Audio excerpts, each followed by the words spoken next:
I'm Leon Thomas. You saw that right there in the video. Last Friday, the Supreme Court of the United States overturned Roe versus Wade. And since then, there's been uproar, conversations, fighting everywhere, all over social media, a lot of protest. And we're going to discuss that tonight. Let's bring on our guests one by one just so they can say hello to us. We have Chloe Kinney. Hi, Chloe. How you doing? Hi. Good. Chloe's with us. Glad that she's here. How about Charlie Rouse? Charlie, how you doing? Hi, good evening, Leon. Good evening. Thanks for being here. Michael Haney's with us. Hey, Mike. Hey, good evening. Good evening. Ron Harrison is with us as well. Hi, Ron. Hey, Leon, how's it going? I'm doing well. Thank you for being here. And we have Jeremiah Nixon is with us as well. Jeremiah, how you doing? I'm doing good, and you, Leon? I'm well. Thanks for being here. Folks, you're here for an episode of Real Thoughts and Conversations. Here we go.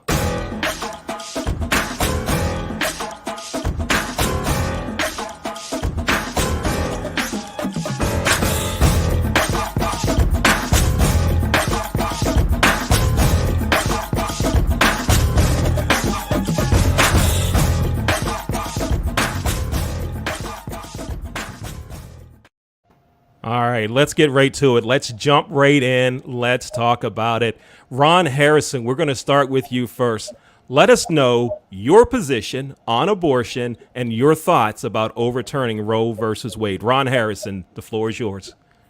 Okay. Do believe that abortion is the taking of a life. Um, and I'm aware that there are many different exceptions that are necessary exceptions to that rule. I'm kind of mixed on the overturning of Roe v. Wade. I don't know that it really solves the issue one way or the other. It just kicks it over to the states so that they can make their own 50 different decisions across the country. I've seen both sides duking it out and discussing various portions of it, but I'm not convinced that it is going to give a solution to the issue itself. All right, great. Thank you. Michael Haney, what are your thoughts on abortion and Roe versus Wade? Go ahead, Michael. Hey, I'm not an abortion advocate at all. I've got 10 grandkids and 5 kids, and but I do believe that it's a woman's right to choose. But where does a guy that may be part of that decision and that conversation come in? And it's intriguing that there's 4 or 5 of us guys, and thank God that Chloe's here, because I would probably feel real uncomfortable with the conversation. But I have thoughts about abortion as a tool, particularly when I see how maybe it's a tool for gentrification of Black communities. When you see as a country we're 13%, but yet we have over 40% of abortions performed to Black women. Mm-hmm. Chloe, the lone female on the panel tonight, and you are a Black female. What are your thoughts on abortion and the overturning of Roe versus Wade? Well, I feel like a woman has the right to have an abortion. I'm not against abortion. Of course, there's lots of exceptions and things like that, but we'll clearly get into that later. But I'm not against abortion, and I do feel like I'm against what Roe v. Wade was turned over. I'm extremely against that simply because of the fact that it then becomes a safety issue for the overall well-being of women. It's probably my biggest stance on that. Okay. Charlie Rouse, let's hear your position on abortion and Roe versus Wade being overturned. Go ahead, Charlie. Well, thanks for having me again, Leon. I am pro-choice. I believe in America. Individuals have the right to determine what happens to their bodies. And I further believe that all women have a right to control what happens to their bodies. And I believe government intervention in that keeps people from truly being able to care for themselves. And I think it is a board that a society would not trust grown women to handle, their own reproductive freedom. I don't think anybody deep down wants someone to have an abortion, and I think some people that are seek an abortion are truly at a moment of critical need for themselves. And I think they should have that right without government interference. Hmm. Thank you, Charlie. Jeremiah Nixon, tell us, what are your thoughts on abortion and overturning of Roe versus Wade? Well, to me, I am pro-choice when it comes to this whole situation. I think for a woman, it's her body and her decision in my parts when it comes to this whole thing. Now, do I believe every child is a blessing? Yes, I believe that every child that entered this world, I believe that they need to have somebody to care for them, need to have a life to live and everything else that's like that. But at the same time, you know I cannot never speak for a woman in her journey when it comes to everything that she goes through. Either if it's a family member's child that was forced on her, or either somebody that raped her. It can go to so many situations that get into that, and to where that she can't even see that child the same. And for me, that's one thing. An individual should take that up with God, and it's never on me or anybody else to kind of decide what they should or should not do when it comes to everything else, because that is not my part to do, because their sins are not bigger than mine at the end of the day. And I feel like with this turnaround, I just feel like you're telling them not to, abort the baby and everything else that's like that, but you're going to start seeing more of that, with the child being thrown to different places or left alone or given to different people inside of maybe restaurants and certain things, because you're saying they can't abort them and everything else. And I just think that it's going to be just such an uprising of that. Okay. All right. Now, we've heard everyone's position on abortion, everyone's position on Roe versus Wade. Now, I would like all of our panelists to let the viewers know something about you. What do you do professionally? What's your educational background? So that everyone has a little understanding that may have impacted your perspective on things. So, Ron, let's start with you. Tell us a little about you, Ron. Go ahead. I have my master's in theology, and I'm an ordained pastor. Excuse me. I also have a master's degree in education. I've been in education in many different arenas, from administration to tutoring to program coordinating at a community college. Currently, I'm teaching sociology and English on a middle school level, sociology on a high school level. And right now, I'm working towards my PhD in educational psychology. And so, all of that, in one way or another, has kind of rolled up everything into my thinking on the issue. And it really actually has nuanced my understanding of the issue over a period of years. And we will kind of get into that as the discussion continues. Mm-hmm.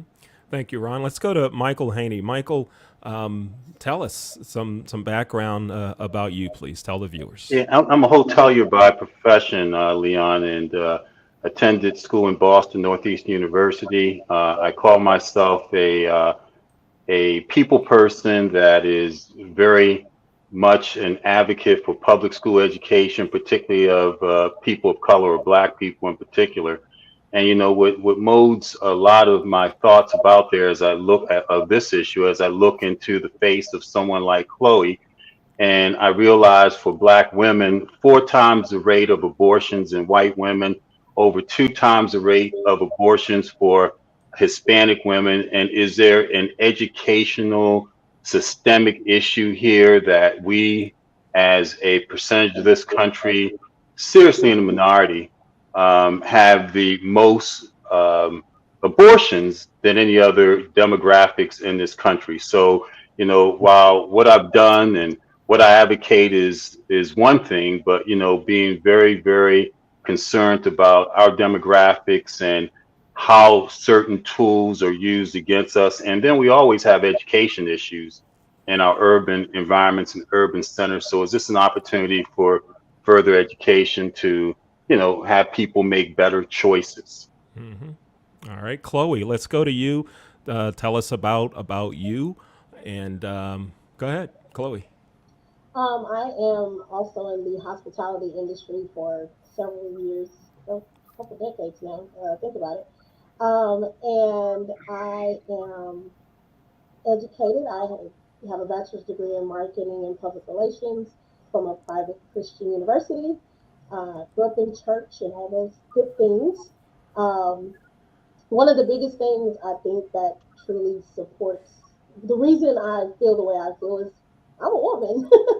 And I have spent a good portion of my life around women who have had to make some very tough decisions. Sometimes the decision was outside of their control. So I know we talk about the rape and the incest and things like that, but abortion is way bigger than just those two exceptions that are made for abortion. So it's really just my pure existence of being a woman and being around women and dealing with women who've dealt with not only your day-to-day things, but fertility issues, as well as having to make some life decisions, uh, dealing with education and things of that nature, and literally it being a life or death situation for some women that I had the privilege of knowing over all these years. So it's truly just from existence and being a woman and being around women and hearing women's stories, I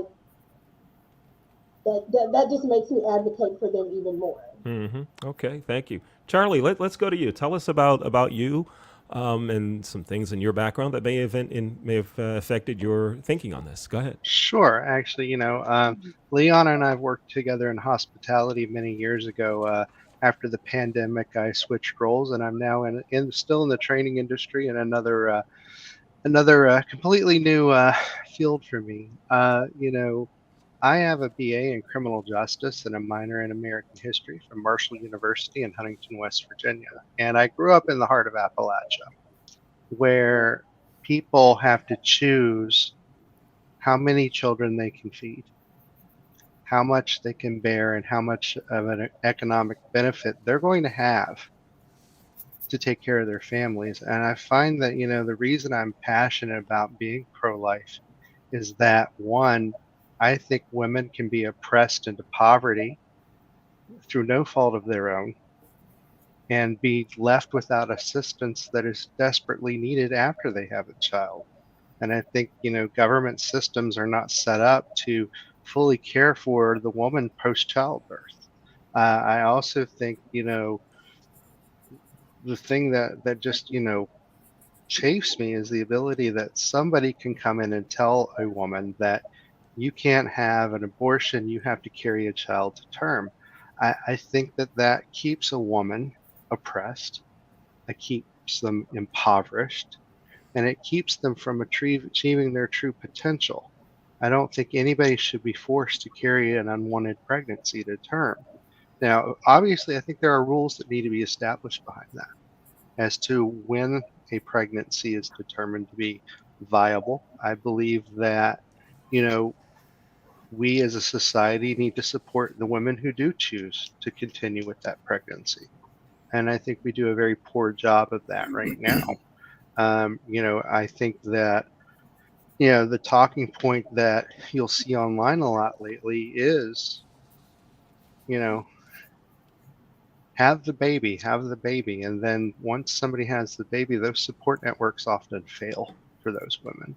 And I don't think that anybody should have to beg to be treated as an equal member of our society and to be helped. And I think many women fall into that trap and then don't get the help they need, especially from the father. And I've Okay. seen too many of my friends have children that they can't afford and they get stuck. And Okay. especially in the heart of Appalachia, where the median income in most counties is barely above $20,000 a year. You can't live on that. You cannot afford an apartment anywhere on that. So you have, generations having to live together, broke, no job opportunities, no opportunities for the kids to grow up, get educated, and get So, out. so So I mean, Charlie, let me ask you then: if folks hmm are having babies that they can't afford, hmm should the schools in West Virginia and other states start providing more financial education that shows the actual cost of having a baby? Jeremiah, we're going to come to you next, but is that something that they need to do, Charlie? Include that as part of high school education? well, I think that a lot of education begins in the home. I'm going to say that right up front. I think all too often, parents rely on the public school system and the private school system to teach things that should be taught in the home. And I know that's going to sound like something that's very conservative, but I had a parent that is a retired teacher, and it is hard for someone to teach when the students coming in have not eaten for a day or maybe two, or it's Monday and they have not eaten since Friday night. Okay. All right. Now, in teaching somebody that here's the cost of having a child isn't going to change much. Everybody knows that a child is expensive. They do. All right. I mean, I don't think that changes anything, but what I think has to happen is there's a real conversation that needs to happen around prevention, contraception, and Okay. a person's role in society if they do become pregnant. All right, we're gonna talk about all those things here in a second. Okay. Jeremiah, tell us about you, your background, and how you that may have impacted and affected your thought process in this. Go ahead. Well, I'm still a college student, so I'm a little bit under, you guys when it comes to the age. But Are you I calling us all studied. old? Did you just call us all old? Is that what you did? No, No, I'm anyway, go calling you ahead. Go guys. ahead. I'm calling you guys, successfully experienced right now. But right now, I'm in college right now. I'm studying sports management right now, and want to be a sports marketer. And just for myself, the reason I feel the way that I am, being around women, all my life around the house, around my mom, my aunts, and cousins, and not to mention, sisters. Um, just having those different relations and just kind of hearing so many certain sides when it comes to about the woman, doing more research, and just having an understanding. I think is just my way of just how I feel right now when it comes to this whole thing, and especially when it comes to my sister.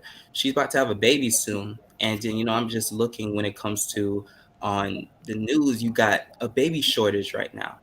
And for I think about that for so many ones, that just like what Charlie said, that don't have the finances or don't have the resources to actually move forward when it comes to them and their child and just move on with their family because they don't have the resources, provided to them. And for me, that's one big thing that that is troubling, because you want to have so many of of children and the babies and don't get rid of them, but you have to be able to help these women and help these parents to actually move forward with the child, and not to mention other things. Now, one theme that I saw on my social media feed was folks saying about the support system. Everybody says, "Oh, we want you to have the baby, have the baby, have the baby, have the baby. Don't kill. Abortion is murder." And then when that family cannot take care of the child, that support base, the help that's needed is not there. That's something that I've seen a lot through my social media feeds. Now, Michael, I want to come to you and kind of tie Ron into this and Chloe into this. Someone, three of you on a piece of a conversation. Michael, you mentioned that over 40% of abortions happen to black women, right? I think you mentioned that several times. So what do we do to change that? What needs to happen, Michael? Well, there's a couple of things, and this is why I have issue, and I'm listening to what Charlie said about health concerns, because, if it's a pleasurable act, maybe conceiving should be a pleasurable act or a reproductive act. And if it's a pleasurable act, then it needs to be thought out. That what are we doing? What is the consequence of what we're doing? So where does the education take place so that we're thinking before that pleasurable act, or if we decide to reproduce and maybe something happens as a result of it. So I think it's education. Then you talk about the access to health care. We know that mortality rates for blacks and infant mortality rate for black women and infant mortality rate for black babies is high because of lack of access to the healthcare system. So better healthcare. Maybe that's what Obamacare attempted to do. But there is something systemically wrong when 23.9 abortions per thousand is black, 11.2 is Hispanic, and 6.6 is white. Now, when you look at that data, and then you hear what Chloe says in terms of a choice that a woman should make. And you know what? I get that. And I'm not disputing that a woman should have a choice, but I'm a responsible guy. And it took two to make that act, right? Mm-hmm. And so maybe I should feel as though I have a role and a say in that decision as well. So what is it that, and I'm not going to play devil's advocate. I'm just going to tell you what I'm thinking. That the woman's right to choose, although there were two in that relationship, maybe there's, consequences that a man may not mind taking on, particularly when two consenting adults knew what they were doing, unless it was an atrocious act of incest or rape, where that's a different category, they have to be held accountable. And if abortion is the out to accountability, then we need a tremendous amount of education in our community. Okay, Ron, what are your thoughts on that? You're an educator. Tell us how do we educate everyone on this, and what are your thoughts about what Michael just said? So how do we do education? How do we educate? And what are your thoughts on Michael? Chloe, we're going to come to you after Ron.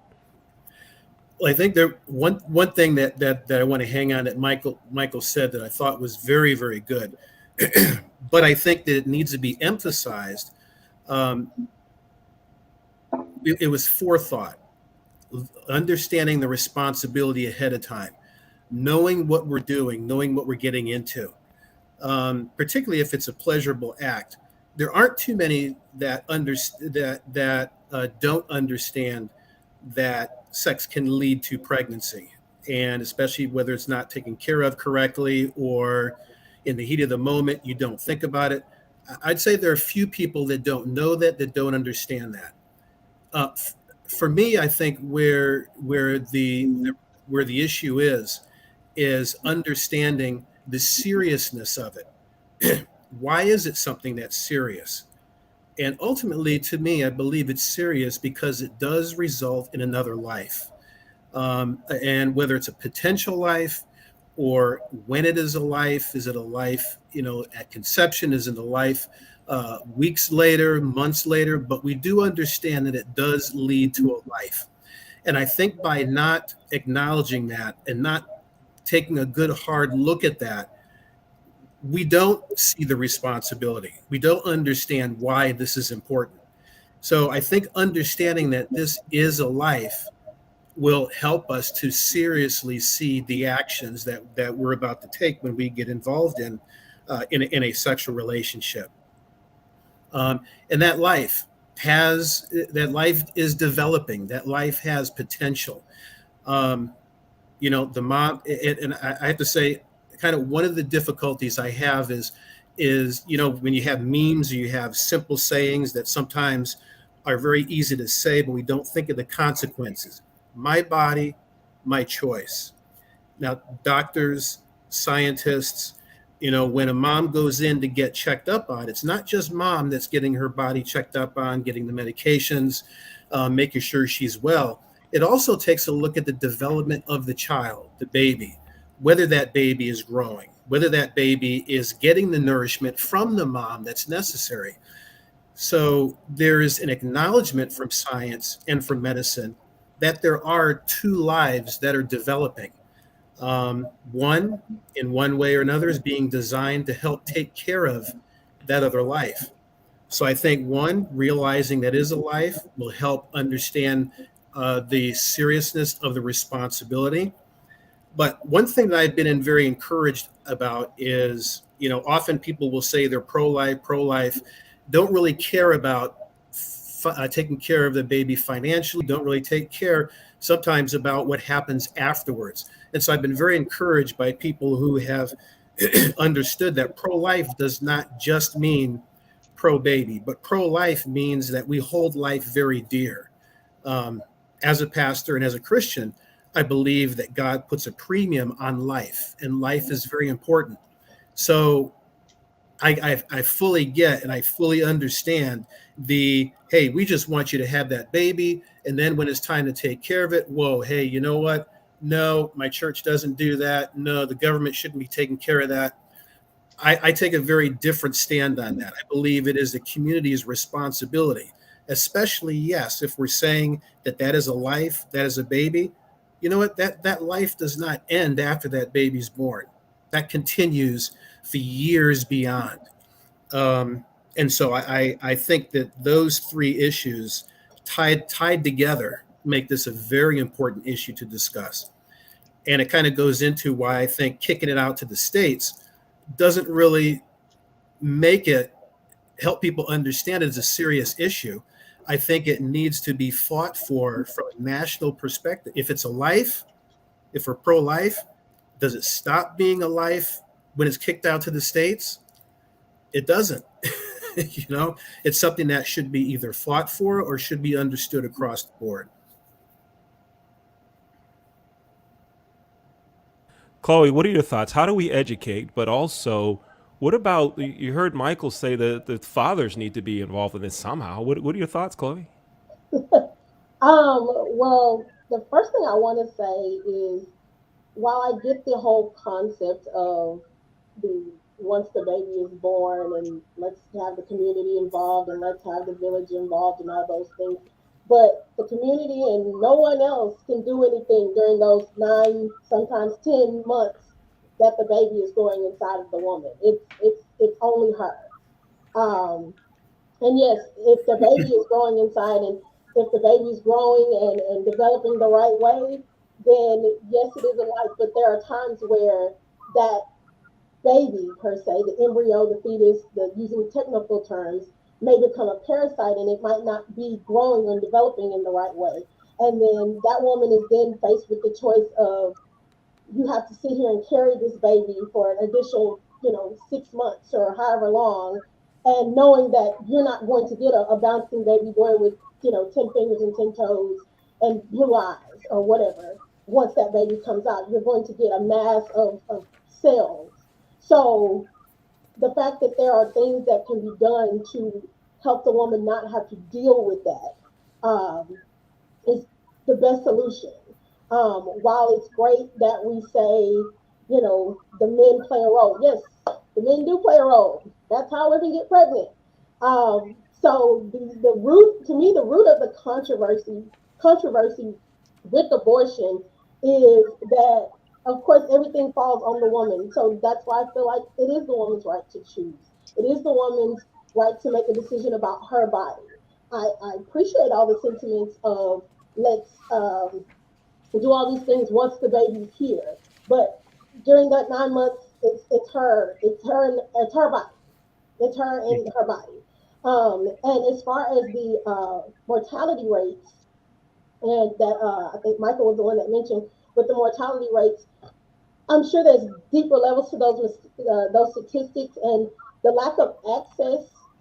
As far as with Black women, I know a lot of women who are OBGYNs, Black women at that, who they have access to it. It's how they're treated when they're the um, in the doctor's office a lot of times. So you may come in and say you're having some discomfort or you're having some pain, and we're told to be tough Black women and we're strong and we can just kind of, bear the pain and bear the issue. But the reality is, you might be dealing with something with that baby, with that embryo, with that fetus inside of you that you're just told to kind of toughen it up. So in the end, you might have to make a decision: my life or this baby's life.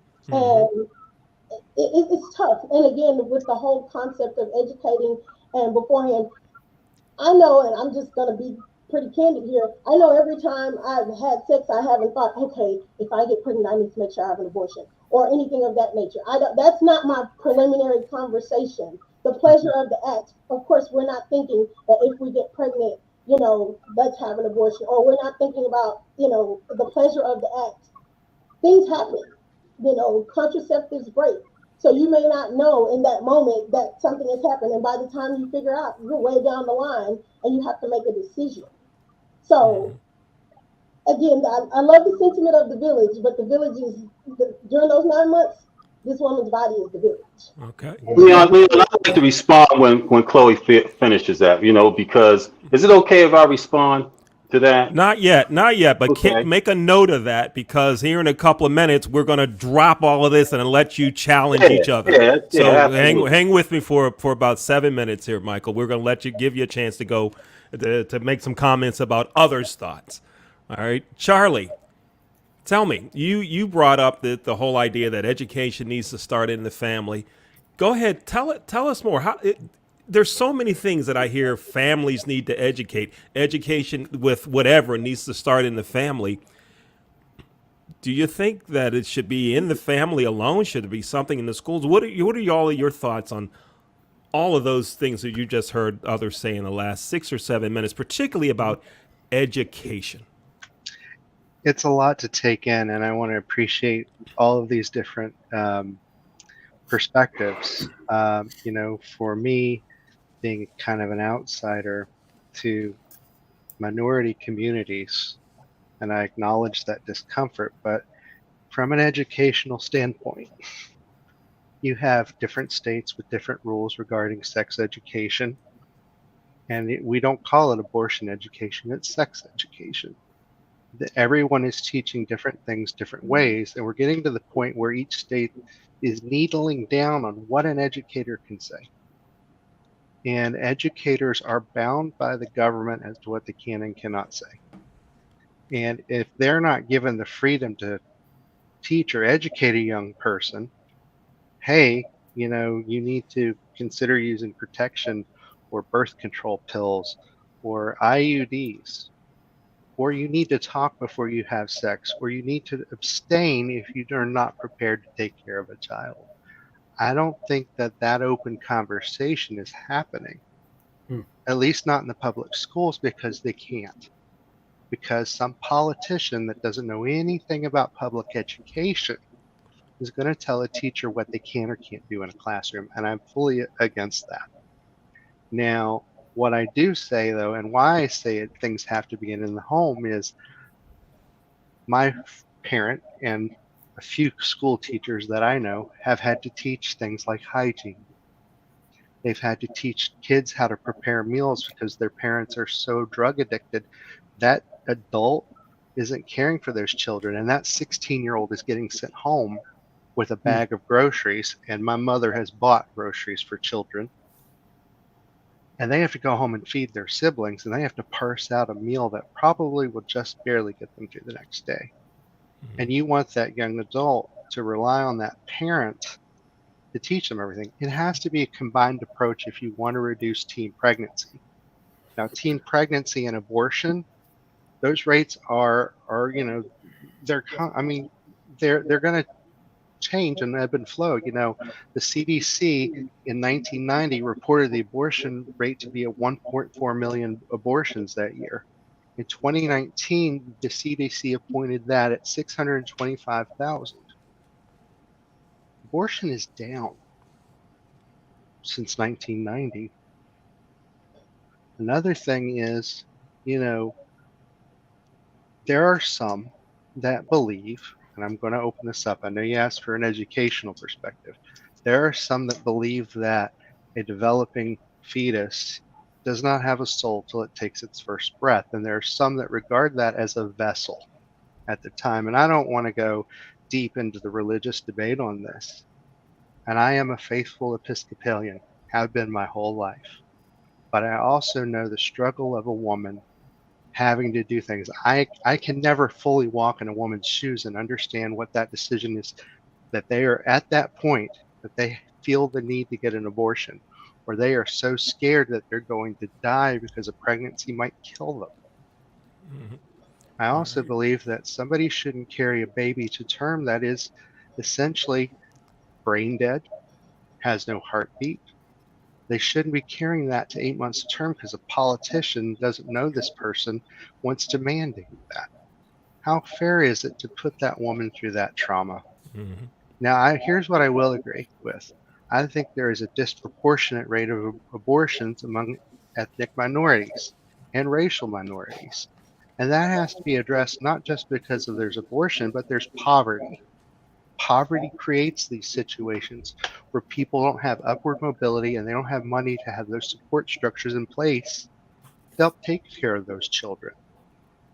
And I do worry, especially in the religious community, that certain certain Christian denominations talk a good talk, but they don't walk the walk.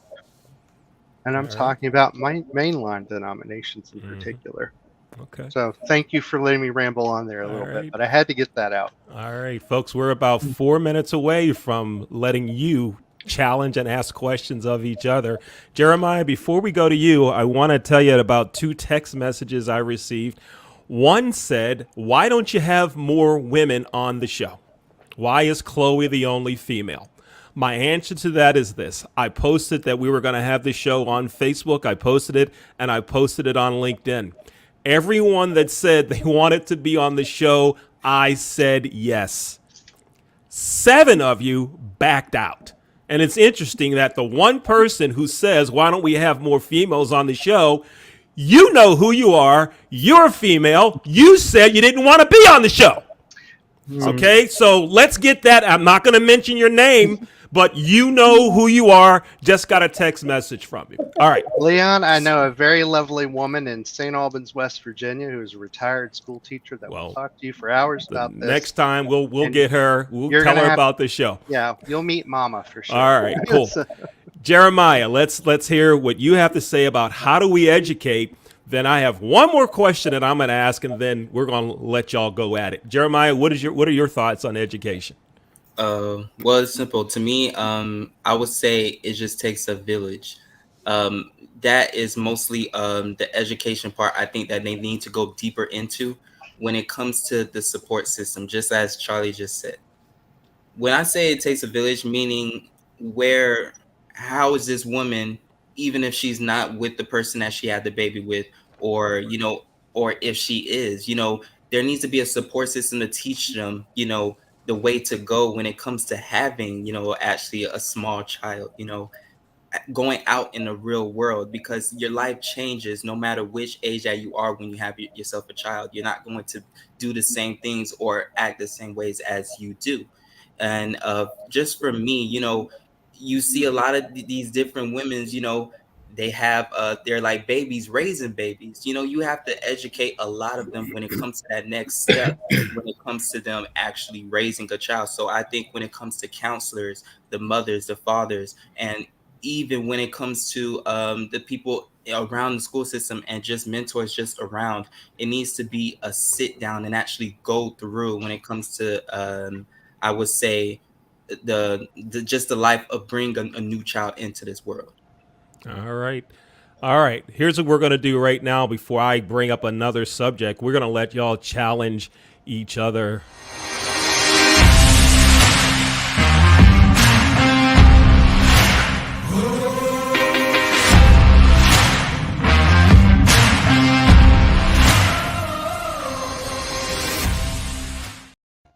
Michael, let's start with you first. You wanted to respond to something that Chloe said. Go ahead, Michael. Chloe. Hey, thanks a lot, Leon. And it's not a challenge because I respect Chloe and I agree. I wish there were 10 females like Chloe on this so we can have some real engaging conversation, because maybe that's the problem why we have a higher rate of abortion, because black men and black women aren't having conversation and dialogue so that we can talk about things before the point of conception. And I believe that, a fetus is a person at the point of a heartbeat. As soon as you heartbeat, you've got a living being. That's just my thinking and feeling. I'm not a physician, and I don't know that much, but that's what I feel. But a village, when the village didn't participate in the act to, bring on the pregnancy. And this is why, there has to be communication, direct dialogue. Guys have just as much responsibility. And you're right, Chloe, that it's your body once that act has been performed. And now you have to carry. But are there not predetermined roles that we're all adults and responsible for, that we know about in advance, that we know if this happens, that's what it is that will happen and that will be your responsibility? In the old days, they say the guy would have to pay for it and go out and mow lawns and cut grass and pay for his family. You know, those are old traditions. I'm not saying anything, but those are predetermined roles that no. I just wonder how black women felt when our slave owners raped them many centuries ago and they were forced to carry babies of slave owners. And we can go to our forefathers and talk about this, you know. And then I'm listening to Charlie talk about, you know, the sensitivity among minorities, but let's be specific about minorities. Let's talk about blacks who have been impacted by poverty, because poverty is the profit margin of a capitalistic system. So will it ever go away to a point where you deal with this? You know, so there are a multitude of complexities here that I feel like it's imperative that our women are at the forefront, but we as guys have to be part of that conversation to resolve this issue when you look at the data and the statistics over who has abortions performed in this country. It's real. Mm-hmm. Give me a hand raise if you want to say something on that one, Chloe. I see your hand. Go ahead. I think, and I may be misunderstanding you, but you're saying the thing. Well, you made the comment of how did the women feel when they had to carry a baby of a slave master that raped them and things like that. I mean, we know how they felt. They weren't. There was no baby shower. They weren't excited about it. So the reality is, yes, these conversations are happening, and I think we're also focusing on this like unwed mother situation or whatever. But it could be the married couple who the husband just lost a job and she finds out she's pregnant, and now it's like, okay, we really can't afford to have this one more baby. Do we, then we make that decision. Wow, that's powerful, Chloe, from my perspective, that we're making a financial decision with a life. I'm glad no one did that with my life, you know, because I know that my parents weren't rich at all and they were young, 16, 17 years old. And thank God that I'm here as a result of a good decision they made. And, you know, we know that maybe these slave owners, as you referenced, maybe the abortion option wasn't there then, so they were forced to do so under extenuating circumstances. But, you know, my point is that there are conversations that men and women have to have in order, and particularly in our community, Chloe, so that we can lessen the rate that is systemically, it's a systemic rate that I believe is part of a gentrification strategy anyway, you know, just like allowing murders in our cities. We got murders in our city of our young people, and we got abortions at a higher rate than any other demographics in this country. I mean, yes, we have abortions. I haven't looked at that particular statistic. So there may be a situation, and I'm not disputing you, there may be a higher rate of abortions among Black women, but we don't know the circumstances of those abortions. So it may be a situation that since Black women are usually sexualized well before their mature age, so it may be a situation where that young Black girl may have been raped by someone and she had to have an abortion. It may have been a situation where she was, like I said, had done something with someone at at an early age or whatever. But even in the sense of what I was making, the conversation I was making before about the financial part is, unfortunately, it does come down to economics at times, because there have been situations where people cannot afford to have a child. And I don't know the cost of an abortion. I have not had one, but I have a ballpark number from a friend or two, and if they can borrow that money or they have the funds for that to deal with that in that situation, but they don't have the long-term funds, I respect that. Because why, as Charlie kind of talked about, the impoverished child, why bring another child into the world when you really can't afford to give that child the life that they truly deserve?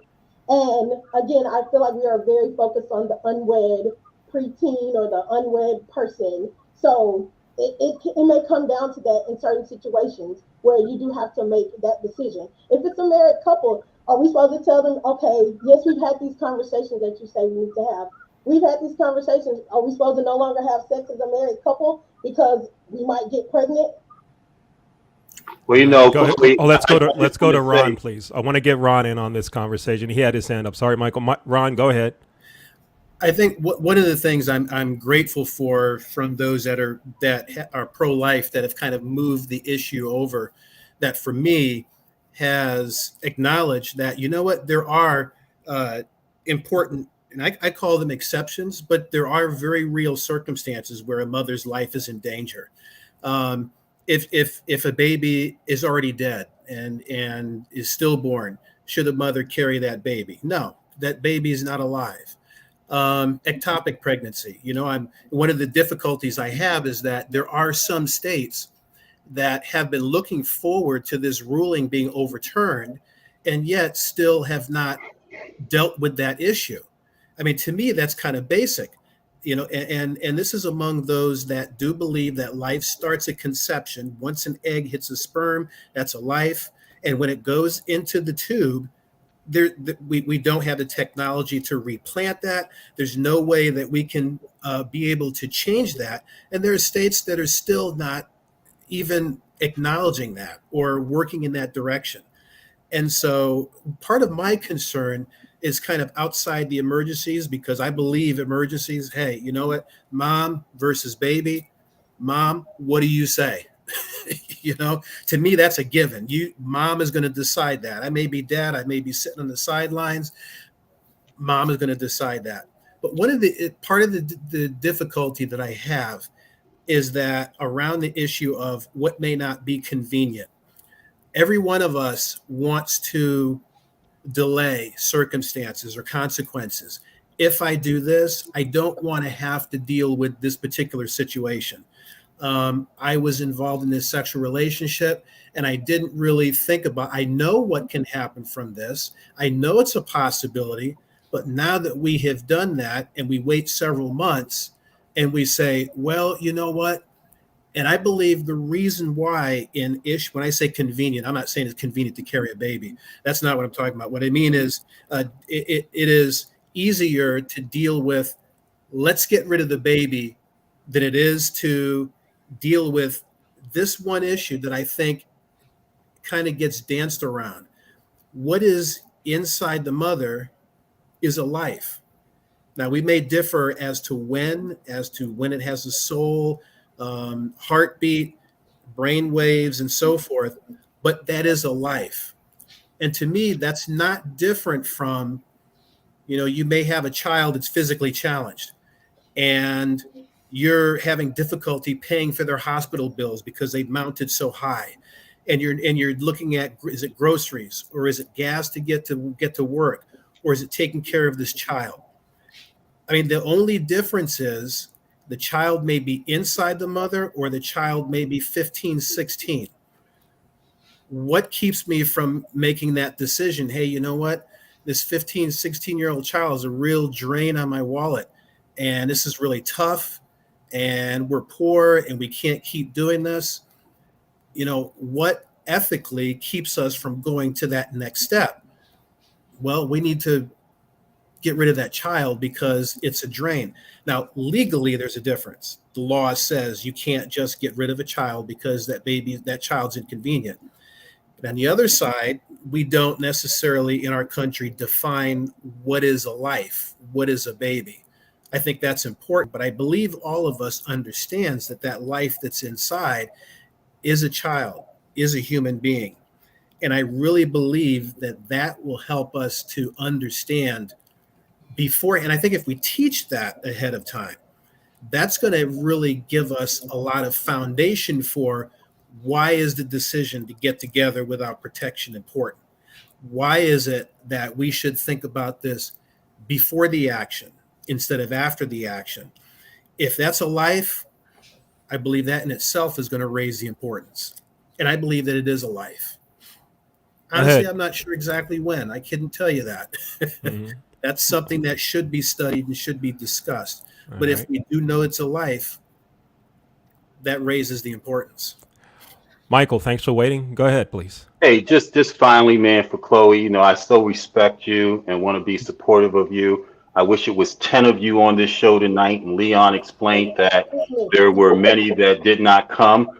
But, I want to represent the responsible partner of yours to have this conversation with you and support the fact that you do have the right to make a choice of your body. But our conversations beforehand, maybe they'll affect the tremendous rate of abortions on Black women because we're having conversations. I wish it was 10 Chloes and one Mike, or 10 Chloes and one Ron, to really make this a conversation tonight that people can have and can quantify, because at that point, me being a respectful, responsible partner to you and with you, maybe there's a different trajectory to begin to change the dynamics. Because I got to tell you, selfishly, I'm focused on what's happening in my community, where I see a great disparity in healthcare, in abortion rates, in children in poverty. So my focus is a lot narrower, but I'm going to support Chloe 20 times 20 times 20 times 20. And maybe at some point, Leon will be able to gather, a village of Chloes and have this conversation. Right on. Thank you. Jeremiah, go ahead. Yeah, I wanted to just second what Michael just said. If it's not anybody that supports, I know that all of us up here, support the women and their decisions when it comes to, being there for them, their support system all the way through. To just know that, I think that everybody, especially every man and even a bigger person, needs to get on board with being with them through the whole journey. Through those 9 months, these women need the most support as they can get. Each month, each day, counts for so much. And women can go through so many of their hormone changes, and just the different moods that they have, and not to mention, the body changes. They need to have those male figures, and also the ones that encourage them and be with them all the way to they're about to have birth and even afterwards. All right. Now, I'm going to throw two questions out in one comment, and I'm going to come to each of you to get your thoughts on this. And we have about 7 minutes left in the show, so please keep it a little short. So here's the question, and here's the setup for it. I asked an elderly relative. She's 97 years old. I asked her thought about this, and she said, here's what's going to happen. People are going to start going to the back rooms like they did before. People are going to die. They're going to go to the back rooms like they did before. And I said, oh, no, that's not going to happen.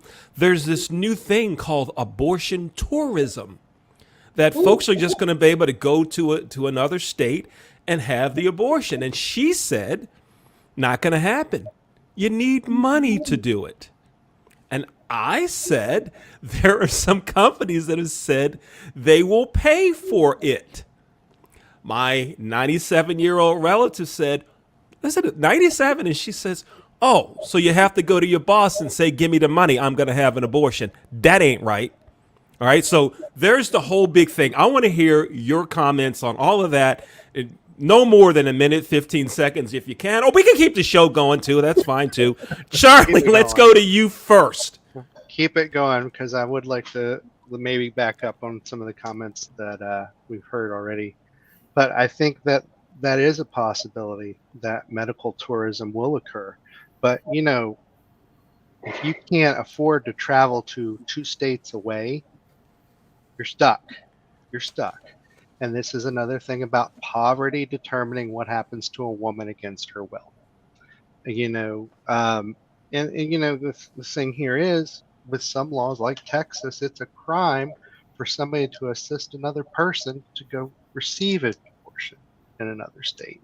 And I think that, this goes back to a couple of things. First, there needs to be a national health care system in this nation that allows women to seek these things without having to allow their employer to approve or disapprove. I will say that Dick's Sporting Goods has agreed to allow those employees transportation and cover their transportation and lodging expenses should they seek an abortion. And I think that's very important. But I don't think corporate America should be the people that actually follow this. And I think it creates much like this patchwork of laws amongst the states, a patchwork of benefits. As a gay man, you would have to pick and choose way back when who would have domestic partner benefits and who wouldn't. And that Well, might make a determination for you. But again, the other thing, one second, pardon me, the birth rate of the US is lower than most of the other industrialized nations in the world. And that is because of poverty and lack of access to overall medical care. There is no reason that we should not have a single payer system. And I think Obamacare was that end goal. And the Republicans kept blocking it and wouldn't fund it. And if you had these states, most of these conservative states, that would not allow that Medicare money to come in by, guess what? Just a vote, you would have less women in poverty and having to make medical decisions that are adverse to her body. all Sorry. right. Thank you, Charlie. Jeremiah, what are your thoughts? I mean, what's going to happen now? We're going to have backroom abortions. We have people traveling. Should corporate America be involved in paying for it? Jeremiah, what do you think? You're on mute. Let's go. My apologies. There we go. Go ahead. No, but I was just saying, when it comes to the traveling and everything else, the only problem about that is when you are traveling, and just like what Charlie said, if there is a stoppage to where you can't get over there, you're going to have it where it is, or having it in a back room, it can be more painful, and also a lot of medical things can happen if you do not know what you're doing when it comes to everything. And I feel like even with your state of where you're living, prices can also, be up, or where you're traveling to, or just the cost of, just getting it when you're about to travel to the next place. And, that's just my stance on it. All right. Thank you. Let's go to Michael, and then Chloe, you're next. Go ahead, Michael. Hey, so real quick, man, there are always going to be organizations that will fund, an abortion, particularly with the statistical data as it exists today. So I don't think there'll be an issue. So Charlie mentioned medical tourism. That's been going on for decades. So we're talking abortion tourism. And I don't even want to think in that terminology of this medical procedure. But I don't think that, cost is going to be any factor, because you have a multitude of organizations out here willing to underwrite as long as there's a place to take them, particularly if the goal is to continue to hold a population of a certain demographic at bay. That's the unfortunate aspect of it. Mm-hmm. Chloe? I definitely, I was actually having this conversation with someone else. People are going to do it. That's the sad part. Um, like I think it was Charlie that mentioned, it's going to be some hoops to jump through for the people that may not be able to physically go to. I'm actually in Texas, who have to go to Arkansas if you need to take a road trip to take care of certain situations, and that's the sad part, that it's going to end up costing more lives than they're trying to prevent in the long run, because cost more lives than they're trying to save in the long run, because it's going to be the person who, oh, I can do this, or try this, or take this, and or do this, and it's gonna end up being worse than what they're trying to do in the long run. Truly how I feel. And the fact of having to go to your HR partner to say, oh, hey, I need to take a road trip, that should be an interesting conversation. But I know people in HR who are preparing to do that, that are good companies that are going to support you to take care of that situation. All right. Ron, go ahead. Yeah, I think that is a very real possibility.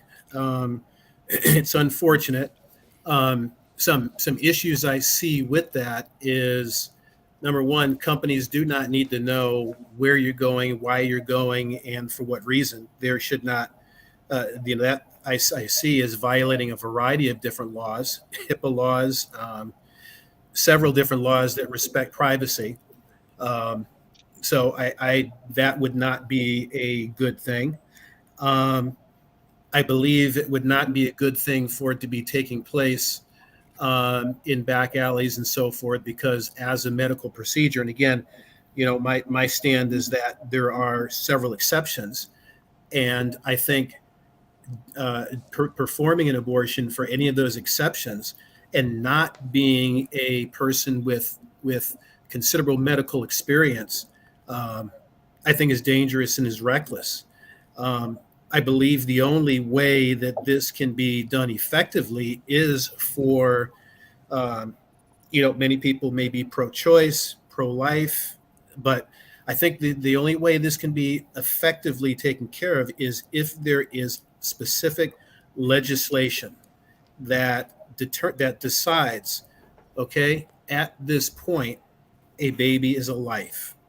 And at this point, this is what people are allowed to do. We are the problem is the courts have been the one that had this decided. And we know what happens whenever the courts get involved and there's something that's not a law. It can be overthrown, it can be brought back. But I think by having Congress to be able to pass this as a law, and that it's something that is nationalized, I believe will help to solve that issue. But yeah, that is a very real, unfortunate possibility. All right.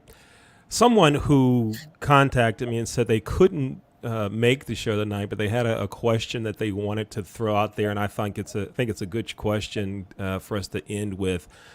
What happens next? And specifically, they're talking about Justice Thomas. Apparently, he said that the court needs to re-examine precedents on cases dealing with contraception, same-sex marriage, and even same-sex sex.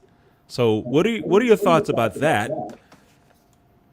Let's start with Jeremiah first, and then we'll go to Michael and then Charlie. Jeremiah, Michael, or Charlie. Go ahead, Jeremiah. Well, I know that they're going to continue to attack these different laws that's been going around. Even overturn a lot, which President Obama did when he was in office, when it came to the same sex marriages and just all what you listed. But to be honest, the people there are going to protest more than ever when it comes to these different laws that are about to, they're about to overturn. And they can say the press can do, but it starts really mostly at the ballots when it comes to a lot of these. But these things are going to come in a rapid place, and I know that right now for the people, the only thing they can do right now is just mostly a lot of protests and a lot of speaking up about it. All right, Michael. I don't know, man. I mean, gays are a powerful, powerful group and lobbying organization. Abortion, pro-life people are a powerful organization. So what you have in this country at this time is a atomic mix. And what is that implosion, explosion? I'm not sure. I know that sooner or later, something is going to happen. Let's go to Charlie. I would say that the LGBT lobby is not as strong as we look. And depending on where you're at in this country, our access to equal rights is varied. I would have much more difficulty getting married and being accepted in a community in the South than I would in Delaware. And I fully acknowledge that. Now, what I also think is you have to keep in perspective that Lawrence v. Texas wasn't decided until the summer of 2003, which struck down anti-sodomy laws. And I don't think we would have achieved marriage equality without the court system. And the court system is the last place of refuge for the oppressed. And I'm thankful that the United States Supreme Court gave me a constitutional liberty that I should have had all along.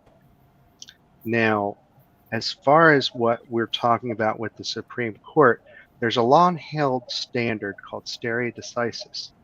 And loosely translated, that means let the decision stand.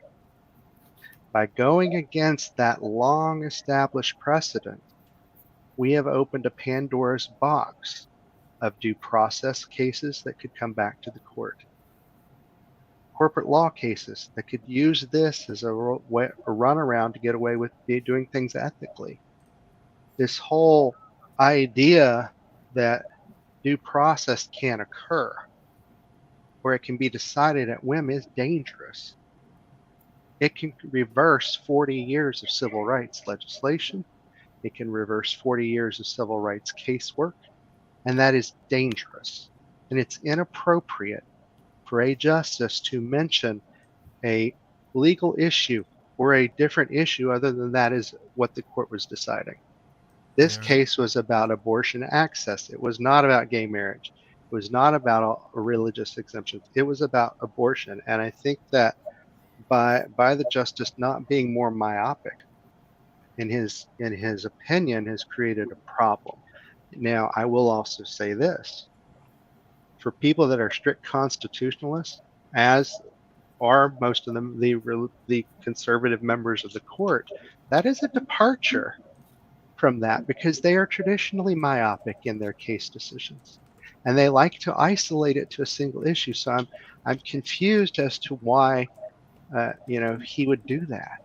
I think it flies in the face of judicial procedure as well.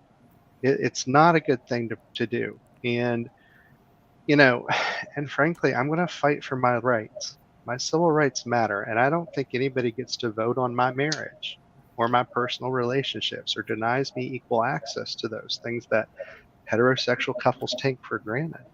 Before marriage equality, there were over 2,000 rights afforded to people just by simply having a marriage license and a wedding performed. It will cost me hundreds of thousands of dollars to create individually all those contracts that I might not be able to get through simply going to a courthouse and getting a marriage license and marrying the person I love. And that's a problem. And it's a rule of unintended consequences. All right, Charlie, we got to Sorry. cut you off there. I know. All I got a right, lot to say about that. That's Ron, and then Chloe. Ron, and then Chloe. Go ahead, Ron. Yeah, probably one thing I might take issue with something Charlie said about the courts being the refuge for those that are oppressed. It has become that, but I'm finding that having courts decide what is law and what is not law has almost become as tenuous as a presidential executive order. The DREAM Act, which was an Obama executive order. That actually is something that I kind of supported, but it's only as good as the president has signed it until the next president, who can very easily revoke it. And having something that relies on a court decision is only as good as the court that's there. Suppose the entire composition of the court changes, or then a ruling can change as well. So and I think that Clarence Thomas kind of tipped his hand and helped us to see that. Unfortunately, I should say fortunately, that we can see what's coming down the road. But that's why in the very beginning I said that this was probably not a good thing to have this kicked out to the states because of unforeseen consequences. There was a senator that was discussing the Loving versus Virginia ruling, whether interracial couples were going to be able to be married. And a congressman said, hey, maybe that's something that should have stayed with the states. They went to SCOTUS, and SCOTUS, the Supreme Court, did say, hey, you know what? This ruling stands. We can have people marry interracially. But again, what happens is the court makes the ruling, but then Congress doesn't follow up to make that a law. And I think that's part of the problem. So now we are left with 50 states making 50 different decisions, not really solving the issue. And I think what Clarence Thomas said was correct. I think it's dangerous. I think that we have yet to see the consequences of what's going to happen when something like civil rights gets kicked to the various different states to make a decision on that. That's going to be tough. And this is going to be hard. It's going to be hard to not say never after the overturning of Roe v. Wade. Mm-hmm. Chloe, go ahead. I agree with Ron in the sense of, but never say never, unfortunately. And it's always been interesting to me that the federal government in every state has all these different laws, just kind of focusing on the abortion part of it, but all these different laws and things that are in place for women's reproductive organs, but there are no laws regulating male reproductive organs. So it's like they kicked everything out to the state, and like you said, we have 50 different rules, and depending on where you live, God only knows what kind of rules you have to abide by. And unfortunately, all these rulings that are not put into law are really honestly setting us up for failure, because I never thought I'd see the day where something like this would happen. And the fact that there are all these other rulings that are potentially on the table that truly um, could set us back years. It's very unnerving. It makes you very uncomfortable about the state of the country, and it's just one of those. You would really think, we're supposed to be making progress each year, and going forward each year, and yet all these things are seeming to go backwards. And I'm sure there's a deeper rooted issue as to why. And I'm hoping that something is done to where we can get to a better solution, and not continue to regress instead and make progress in this country. I would All like to go back to a couple things. Sorry, Sure. Leon. Hold on one second. Hold on a second. We have exactly 3 minutes remaining in the show. I'm going to call on each of you, and I want you to give your closing comments. You have 30 seconds for your closing comments. And if you have something that you'd like to promote, a book, a website, even if you just want to say, if you want to continue the conversation with me, here's how you can get in touch with me. Everyone has 30 seconds. You'll know that your time's up when I come back on the screen. Charlie, let's go to you first. Again, thank you for having me tonight. This has been a fun and unexpected conversation. I think that discourse has to happen for change to be solidified and to occur. I think what has happened is a major problem in terms of civil rights and in terms of women being able to choose their reproductive freedom. I further think that the rules of unintended consequences are going to come because of this decision. I think that this is a slippery slope that should not have been opened, and 50 years of judicial precedent should have remained intact. I also think we cannot wait for legislators to determine the path to equality for people. If we were waiting on the U.S. Congress in the 50s to desegregate schools, that wouldn't have happened in 1954. The court acted as the place of last refuge Thank for you. minorities Thank to you, Charlie. system. Time limit. Thank you. Thank you. Let's go to Michael. Go ahead, Michael. Hey, I'll give Charlie my 30 seconds if he wants, man. So really like the conversation. But first of all, Does he pay for that through Cash App, or what? How does that happen? Hey hey, man, that's a good idea, Leon. I'm down here in the gutter with everybody else. Go I ahead. hear you. I hear you. Well, thank God I'm not. But it's been a great conversation, and as I mentioned, us as guys have to be supportive and understanding. It's better to understand than always to be understood. And I really appreciate the conversation.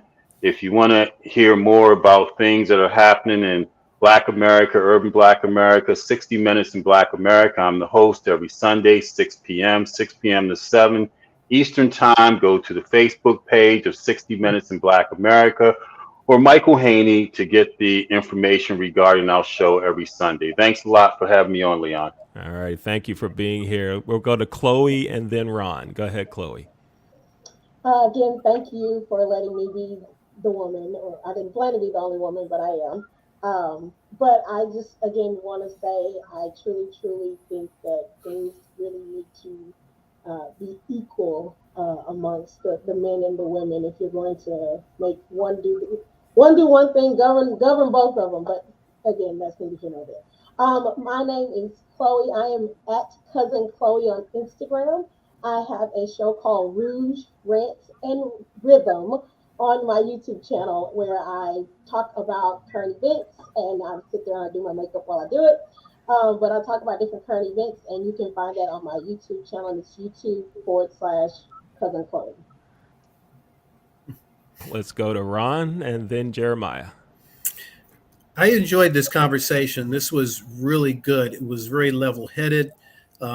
It was civil, and I learned a lot as a result. Um, Two web pages, if I may. I am a copy editor for children's books, and you can find my information there at harrisonmedia.org. That's harrisonmedia.org. And I have a site that I have been up and down and on and off on that I'm going to be reviving again soon. It's religionorpolitics.com. That's religionorpolitics.com, where I discuss a variety of issues where politics and religion both meet and sometimes diverge. So I think those would be two good sites that you can visit. All right. Thank you, Ron. And Jeremiah, go ahead. Well, I want to just say thank you for having me on today. I learned so much when it came to this whole conversation, especially from all of you guys. You guys did awesome.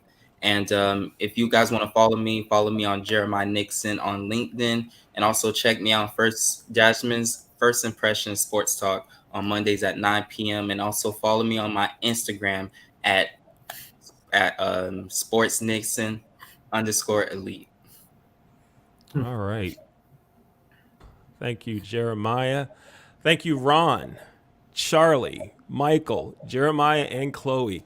Great conversation, a civil conversation. There was some disagreement, but notice we didn't start calling each other names and all those things. And that's what we try to do here at Real Thoughts and Conversations is have a conversation and be able to learn some things from each other, have great conversation. That's what we try to do here. My name is Leon Thomas. Thanks again to our guests for being here today. We had a great show, great conversation. Look forward to seeing you next time on Real Thoughts and Conversations. Here we go.